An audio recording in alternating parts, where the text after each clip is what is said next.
We're so glad you're joining us on a special episode, a breakthrough, if you will, from our normal live episodes that we run throughout the week.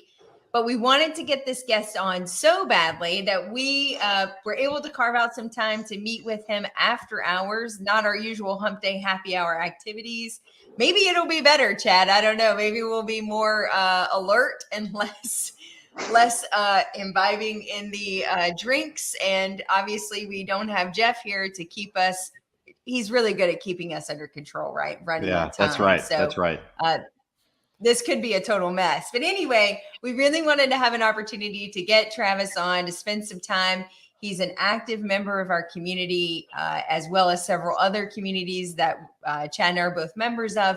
And he's providing a ton of valuable content, both, I think, in practice ownership, but particularly in insurance optimization and relationships.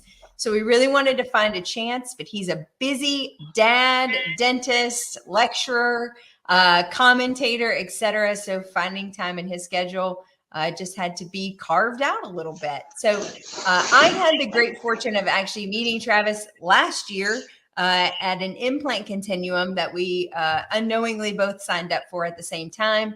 It was with the Alabama Implant Institute, and we spent some time in Atlanta together and then spent some surgical time together in Alabama, growing our knowledge and comfort of implant dentistry. And I don't know how Travis felt, but I remember sitting through the first course in Atlanta, which I thought I had signed up for just doing single implant dentistry. Like, let's put a single implant in and then we'll put a crown on it and life will be good. And like the first 5 minutes in the lecture, they're filleting open a mandible, and the day you go to Alabama, we're going to do an all on four. You're going to open everything up. You're going to find the nerve. And I looked at my business partner at the time and said, I think we signed up for the wrong course. I didn't sign up to do this type of surgery.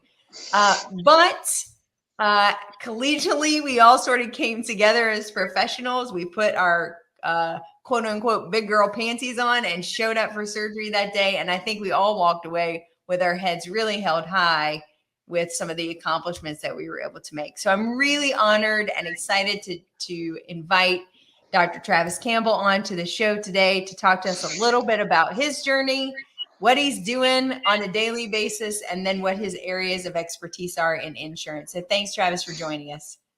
Well, thank you, Jennifer. Happy to be here. So yeah, the implant course was fun, and I agree. I didn't go there for full arch stuff, but I love the way they did it, because by pushing you into full arch, it just makes the single so easy. I will say the one thing I got out of everything there is I should have started looking into implants 10 years ago. I mean, I don't know why I didn't do it. It was fear. Actually, I know exactly why I didn't do it. It was fear. And now it's one of my favorite things to do. And so that's, I guess, my message for everyone all the time is get out of the fear, get out of the things that are stopping you from trying new stuff. Because a lot of times they're the things that are going to make you far more happy at the end.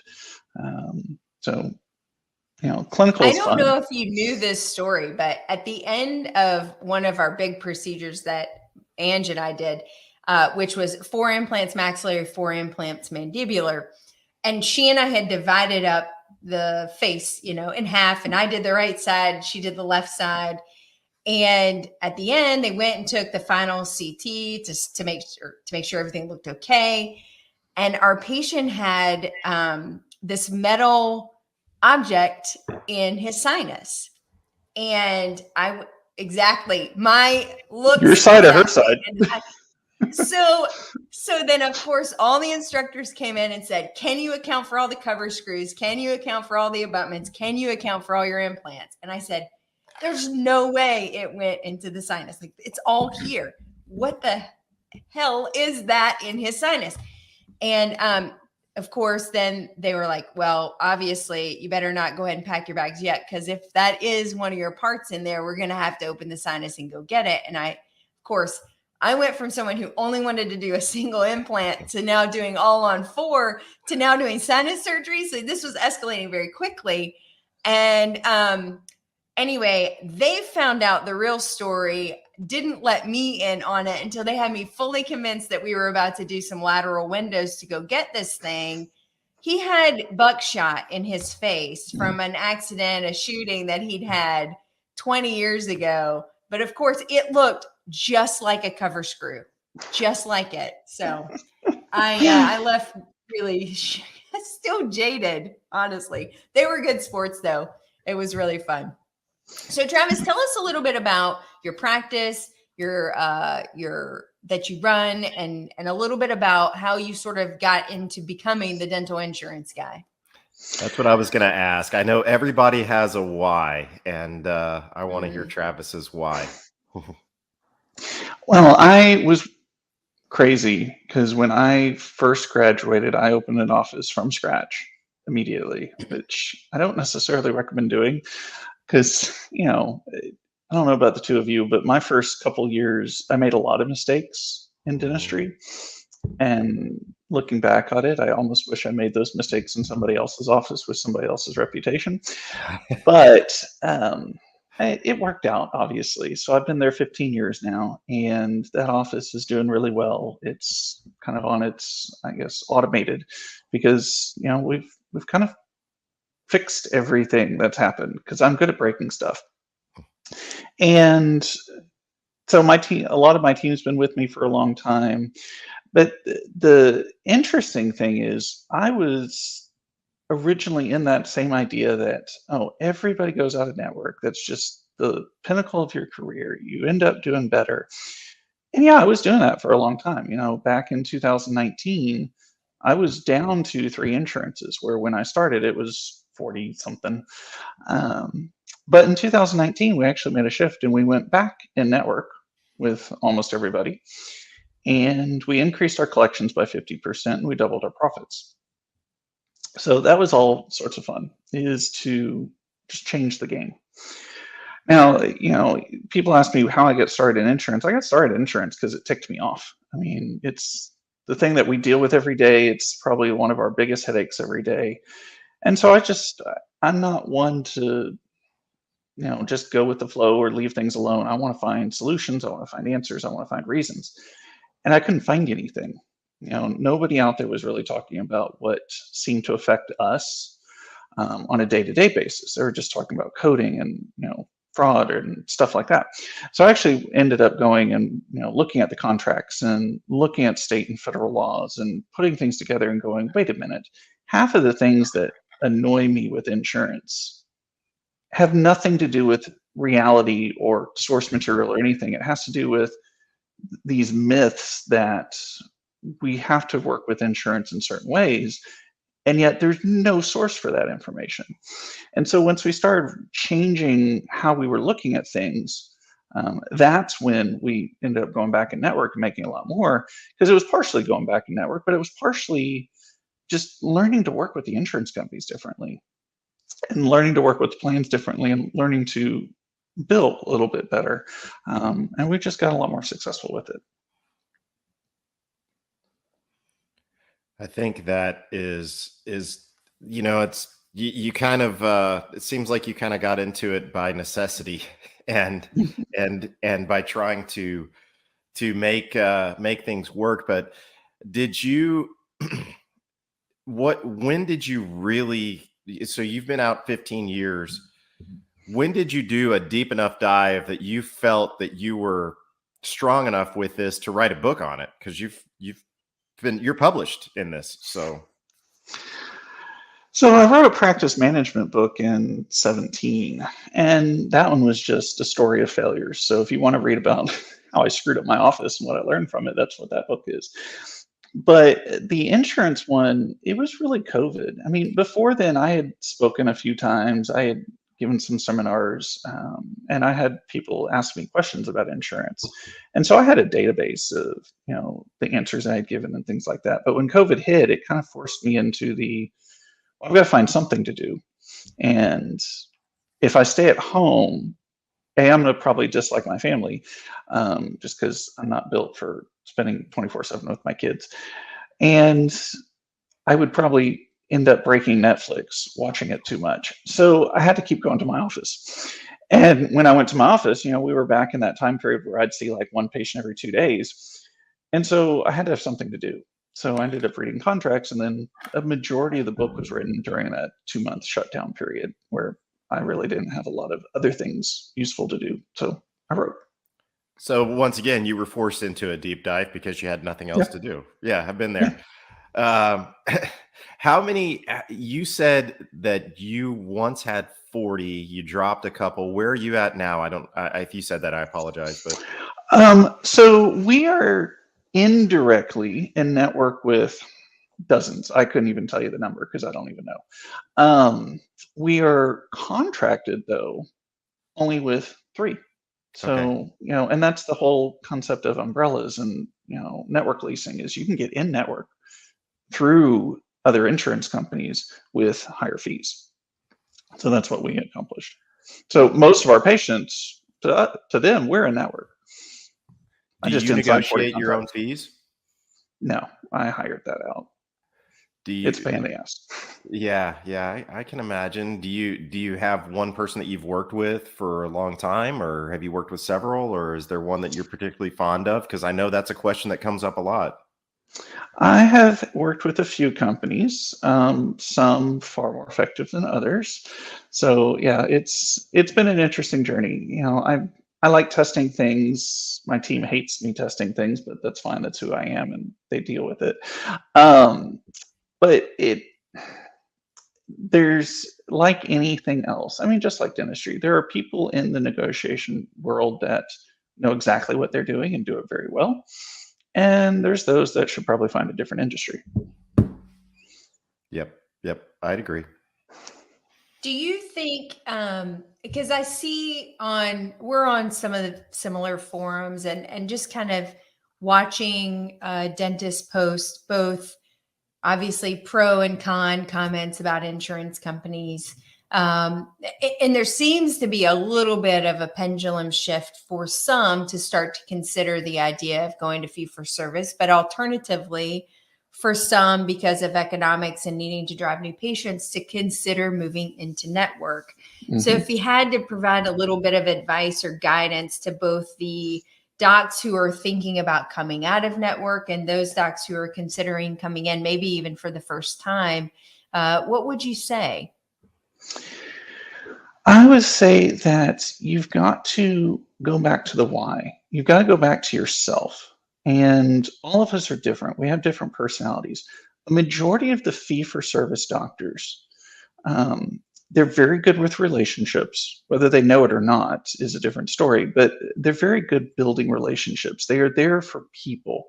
And then there's those of us like me who I'm not going to the office to talk to a bunch of people about their families and about their random cousins and birthday parties and things like that. That's just not me. I'm going to do dentistry, and that's what I want to do. And so you've got to kind of look in yourself and see what is it that drives you. If it's the people and the relationships, and that's really what drives you, then great. Go fee for service, deal with one patient an hour, things like that. If you're going for dentistry and you're not really that people person, because I don't know about you, I'm very type A, and that doesn't tend to build relationships very well. So I knew for myself, I didn't have the capacity to sit there and chit chat with people all day long. And so, that to me means I've got to focus on the dentistry, which means in network. But both can be successful. That's the point I make is whether you go fee for service, whether you go in network, it doesn't matter. As long as you do it well and you're true to yourself, you can be extremely successful with it. I think the challenge I've seen many fee for service offices go bankrupt because you take the wrong dentist and personality and put it in that environment and it doesn't work. But I've seen just as many in networks go bankrupt because they're trying to do high-end dentistry and high-cost dentistry, and they just can't deal with it. So I think it's the mismatch that causes the problem more than anything. And so there is no true, you must go this way or must go that way, or one way is better than the other. I think that's a bunch of baloney. It's find the thing that works for you. I think that's a really interesting take. And I can't say that I disagree entirely. I think I think there's going to be crossover, but that's a really interesting take, and you see a lot of that too. But I think more so as an outsider looking in from either aspect, it's just you see the extremes. You know, Oh yeah. somebody that's extremely successful in an insurance-driven practice that doesn't really want to get to know their patients, and somebody who's extremely successful in a fee-for-service practice that knows, you know, that their cat Fluffy got stuck in the garage right before they left to come to the dental office, you know, and they'll tell that story for the next 6 years, you know. So that's an interesting take. I really, really impressed with what you said. I've never really thought of it that way, but it's interesting. Do you think practices can just dabble with insurance? You know, like go into one network and I think that have gets a really small difficult. relationship? I think that's really hard to do. And here's why. A lot of it's not even just the dentist. A lot of it's our teams. And so if our teams are constantly having to deal with some patients that are in network and getting like half price, and other patients that are fee for service and getting full price, I think a lot of humans are going to have a challenge with charging people that extremely of a difference. And so that's the problem I've seen with a lot of hybrid offices is the teams don't have the ability to handle it well. And I'm not saying that it's a fault of theirs. It's just, it's a very difficult thing to do to treat completely different patients. But here's the thing too, I talk about, I don't ever recommend people go directly in network across the board because that's how you get really low fees that are just crazy. You know, most of our fees are within 15 to 20% of my full fee in network. So my membership plan is not that much farther off than that. So the majority of my patients are paying about the same either way. And yet we're listed as in network. And that's the thing is, you know, there's 3 ways of doing it. You can be directly in network, indirectly in network, or fully fee for service or out of network. I just don't recommend going directly in network. You know, if you actually utilize the network leasing, you can get those fees that are much higher. And therefore, you're not taking that much of a hit. You're not taking a 40 and 50 and 60% hit on your fees. You're taking a 20% hit.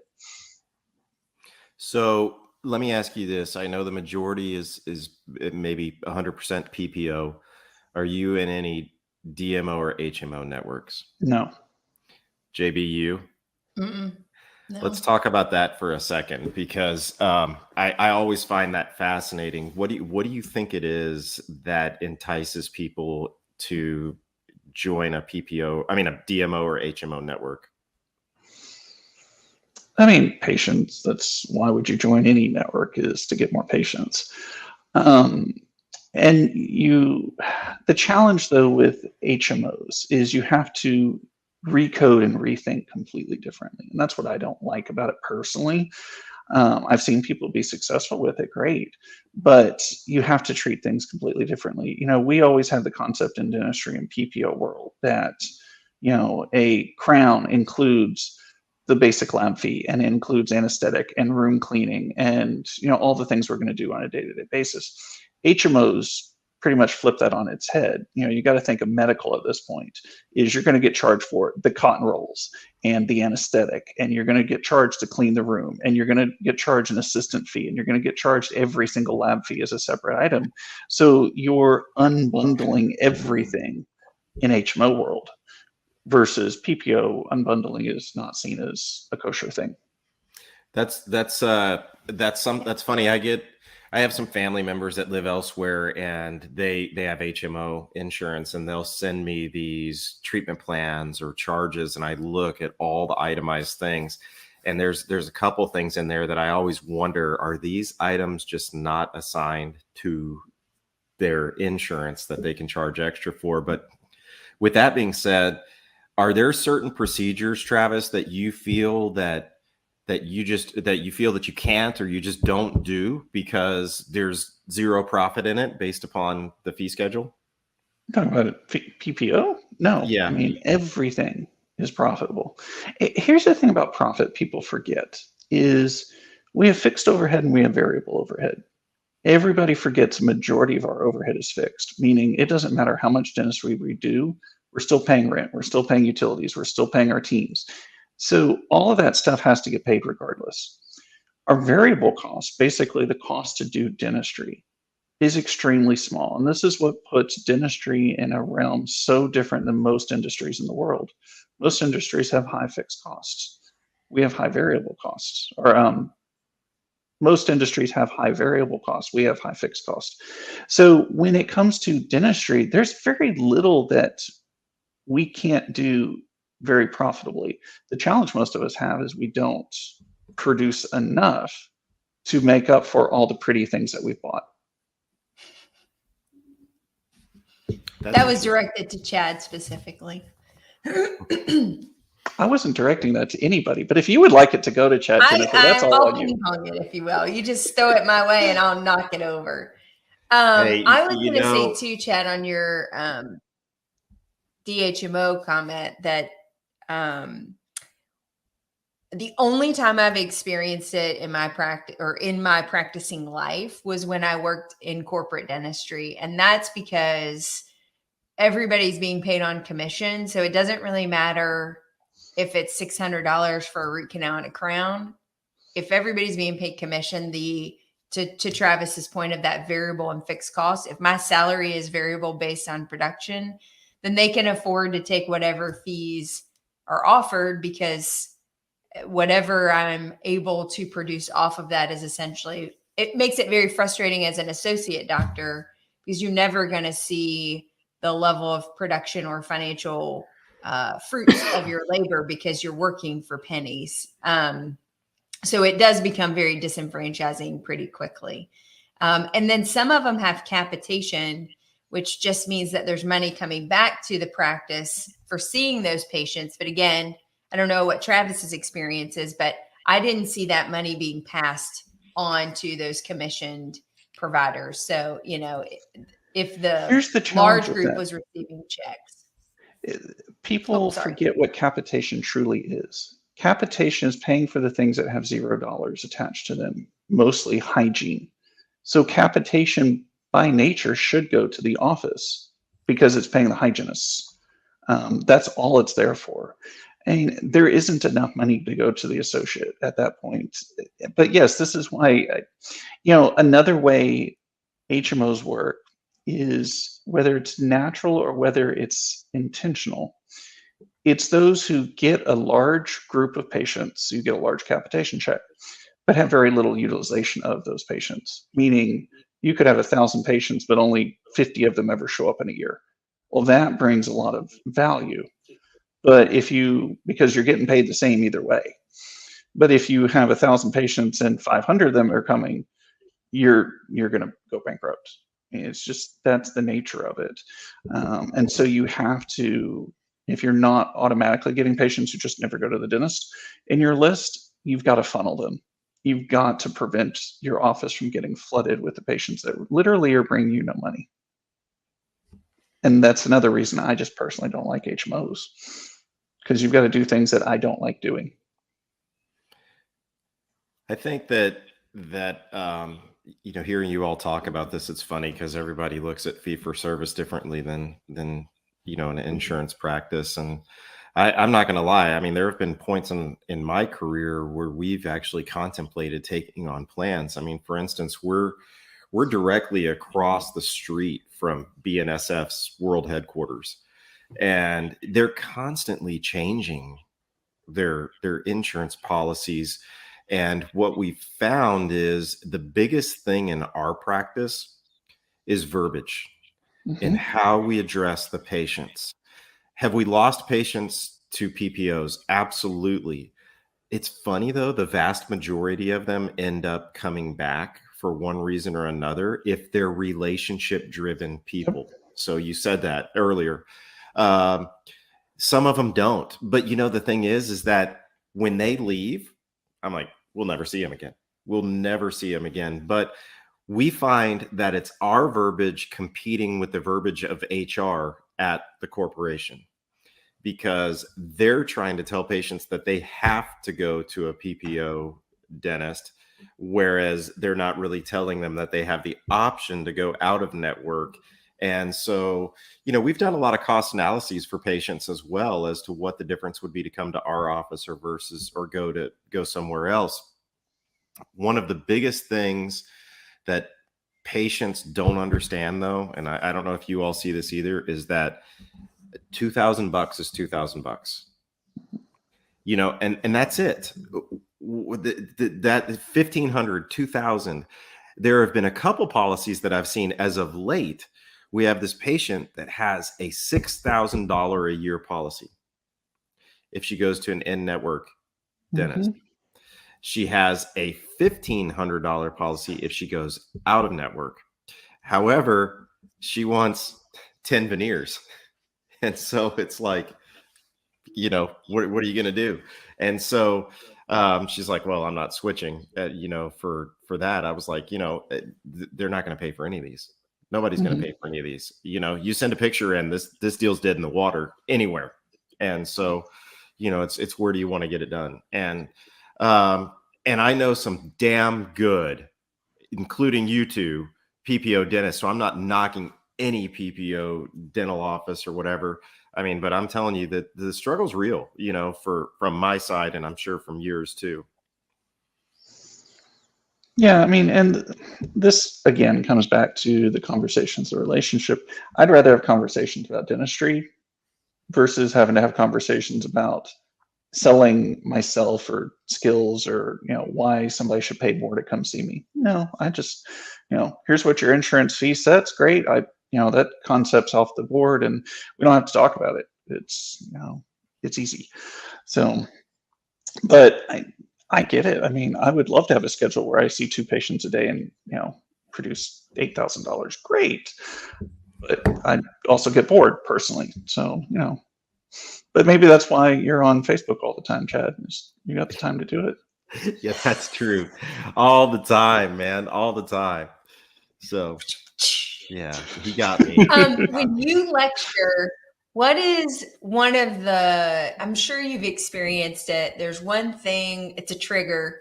You always see that light bulb go across the room when you say something, either a very bold statement or something that the general population just truly doesn't understand. What are one of those moments? The fun one is when I ask people, if you think about the reviewers on the insurance company side, their employees, when do they get pulled into their boss's office, their supervisor's office, and get yelled at? Is it when they're approving claims or denying claims? What do you think? Approving. Wrong. Dead wrong. It's when they're denying claims. They get yelled at for denying claims that end up in appeals. Oh, that is, yeah. Because here's the thing, most of us, again, don't think about the insurance companies from a business point of view. Their biggest cost is our biggest cost. It's payroll. It takes minimal, if not no human effort to process a claim originally. But a review of a claim costs 10 or 20 minutes of a human to pay for. So that's exponential higher increase in cost. That's what the insurance company is trying to avoid, is appeals. And so reviewers will get yelled at if they are denying claims that should never have been denied or that end up with lots of fights and appeals. And so that's the thing to think about, is we always hear this story that, insurance companies are only there to deny everything. Well, I mean, they're going to make it hard for sure, but outright denials end up costing them more money in the long run. And so that's what they just don't do. What I try to get people to see is, if you're getting denied a lot, it's probably because of you, not the insurance company. It's the documentation you're sending. And that's where, I talk to people all the time. That's the biggest thing I teach, is how to have correct documentation, because what we send is a big reason why we get approved or denied. Do you think AI is coming in pretty strong in the insurance world? And certainly I can see pros and cons of its implementation for insurances and for practitioners. So if you had a 10-year outlook and you had a magic crystal ball of what you think that's going to look like, what is your observation? So right now, about 70% of claims are completely processed by a computer. The majority of the ones who are processed by humans are perio and crowns. So AI is that ability to process more crowns and perio through a computer, because all they're doing is looking at the x-ray, looking at density far better than a human can, and doing calculations. I will foresee that from an insurance company point of view, it's going to go from 70% automated to 80 to 90% automated to lower the costs. On the dental side, if you've ever used an AI software, it's amazing. We have one, and it will take my looking through x-rays to be, 2 minutes to 5 seconds, because it pops up everything you want to see. And once you learn to trust it, you start ignoring the things that it doesn't pop up at you because there's nothing there. And so it speeds you up. But it's amazing. I don't know about you. I always have this challenge when we get these interproximal lesions that, are they through the DEJ? Yeah. Are they not? Do I really want to treat them? And the team's going, I don't know what the hell Dr. Campbell's going to do with that, because there's no consistency. When you got an AI, it gives you consistency. And so you've got to where the doctor just knows, okay, if it's yellow, it's incipient. If it's red, it's a cavity, and I'm always going to go by that. And magically, it never is wrong. At least I haven't found it wrong yet. But I would say it's even more valuable for those offices that have multiple doctors, because you've got multiple different people looking at it, and human eyes are horrible on x-rays compared to a computer. We can't read pixelations like a computer can read. And so it can provide a lot of consistency between providers in terms of treatment planning as well. So can it potentially cause more denials, which is what everybody fears? Possibly. But I'll tell you, I work with companies, I know they're using a lot of AI, and we're not getting any more denials. But again, it all comes down to documentation and what you're sending. So I actually see it as a very positive thing across the board for both of us. How long have you incorporated AI? A little over a year. Okay. And this may be a dumb question because I think I know the answer, but have you just seen that improve over the past year greatly, or are you not noticing much change? Has it been pretty good from the onset? With the software we're using, has there been any change? No.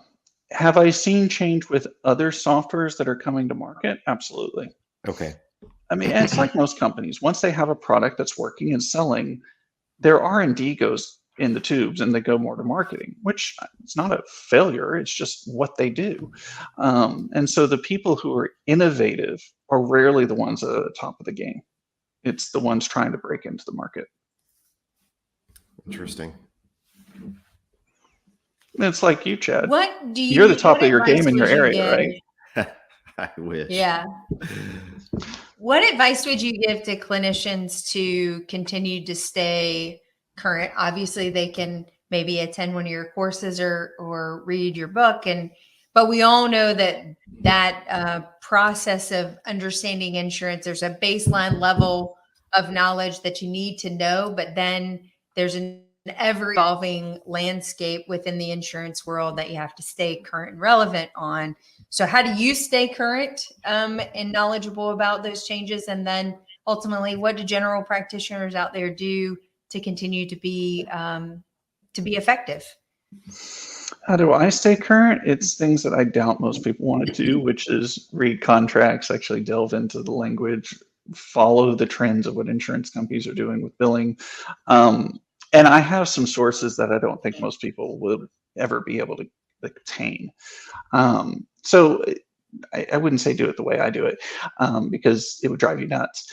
But that's why I put the website together, is everything I learn and find, it gets filtered into that, and then bogged down into what do you actually need to know day to day. So that's the platform I put together, and that's why I put it together.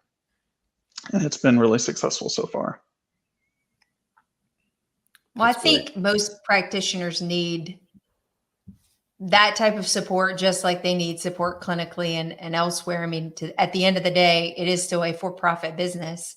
So you have to understand how your patients are coming through your practice and ultimately how the billing is going to be handled. And ours is just much more nuanced than going to a grocery store and selecting an item and paying for that item directly. And there's, longer accounts receivable action items you have to manage, and all the interesting nuances for young dentists out there looking to start their own practice and doing the unthinkable, as you sort of mentioned, like being very brave and bold and doing that. Where does insurance fall in that game for them? And how do they need to, is it truly just their type of personality, or do you think it's going to be a necessity for most new practices? Well, and there's details in everything. If you go to a rural area where there are no other dentists, well, you don't have to go on network because there's nobody else around. There's no competition. Why not?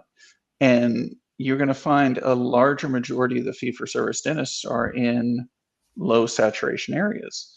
But the challenge is majority of dentists are going where a majority of the population is going, which is the urban centers.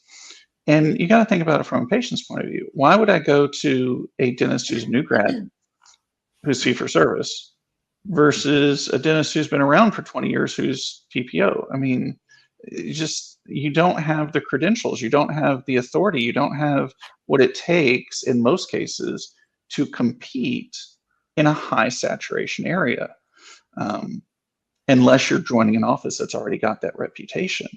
So it's just very difficult to do. Now, can you do it? Absolutely. But you talk about a massive uphill battle. So it depends on your area, it depends on your personality, it depends on what you want to do, it depends on your skills, it depends on the patient population. So a majority of us, if we're going, high urban areas and high saturation, insurance is just going to be a part of the game. But here's the thing too. I mean, even Chad, you deal with insurance. Your patients have insurance. They've got it. They want to utilize it. It doesn't matter if we're in or out of network. We still have to understand it, and we still have to know how to work with it. No, you're absolutely right. And one of the questions that I guess since we're getting short on time, I'll close with this question. But I know that you all certainly follow analytics for your practice through practice management software or whatever avenues that you use. Do you all create your own spreadsheets or create your own analytics based upon the fees from the insurance companies and kind of gauge that? Do you all have those analytics that you just create yourself that you kind of keep track of and watch and monitor to make sure that you're not getting quote unquote screwed by one company versus another? No, because if you learn to work with them, they're all about the same. I mean, they all have the same basic rules. They all have the same basic necessities. The thing I would say all dentists, if they're going to need to track really well, and most softwares don't give this automated ability. There are some third-party softwares that will, is treatment acceptance. Mm-hmm. It's amazing. We do something that is so necessary for people, and in most cases is going to save them money over time. And yet the average dentist has under 40% treatment acceptance, which is insane. And it's all going back to what you said, Chad. It's all how we talk to people. It's all the verbiage. It's the communication skills. So that's the thing I would say everybody needs to track, is because so many of us have a full plate of treatment to do. And yet so many of us don't have a full schedule. And a lot of it's because of how we talk to people. That's true. And I think I would say that's probably the biggest change that I've noticed throughout my career. I've been doing this for 23 years now. I know my treatment acceptance has gone up, but I also know that and I'm not saying this to be braggadocious or anything, but the longer I've been in practice, the easier it is for patient acceptance. And especially the longer that patients have been with us in the practice, it's like, you need this, this, and this, and then they go up to the front and they schedule, and that's just the way that it goes. There's a lot less verbiage as time goes on, but that's just due to trust and loyalty, I believe, as we've seen. Travis, I think you're friends with this person. If not, I apologize, but Jennifer Libling, Mm-hmm. you know Jennifer? Yes. She is the reason I asked that spreadsheet question is she has, and I know that she shares it, but she has done the most research out of anybody I've ever met on her PPOs and what she does in her practice.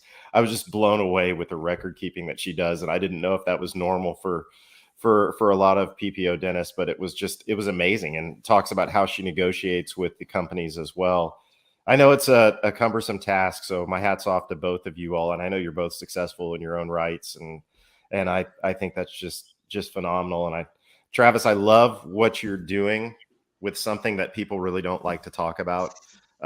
You've got a passion project, and you're pretty damn good at it. So I even enjoyed listening to you speak on PPOs, because you never know. I may need you more than ever down the road. So thank you. Well, thank you, Chad. JB. First off, I always learn something new when I hang out with Travis, and I genuinely appreciate his time. Thanks so much for spending a little bit of your busy schedule to share some of your insights, and also to offer the opportunity for our listeners to learn more about insurance from you, and to hopefully seek your sources out, because I think you're providing an incredibly valuable service to all dentists, whether you're in network or not.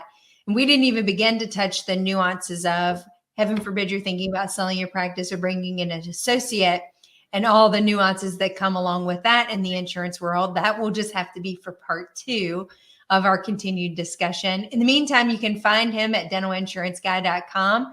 He's pretty active on several different forums, most notably on Dental Nachos, and then our platform, Dentists in the Know. And hopefully we'll have you back on the program really soon. Travis, thanks so much for your time. Thank you. It's a pleasure being here. Thanks, Travis. And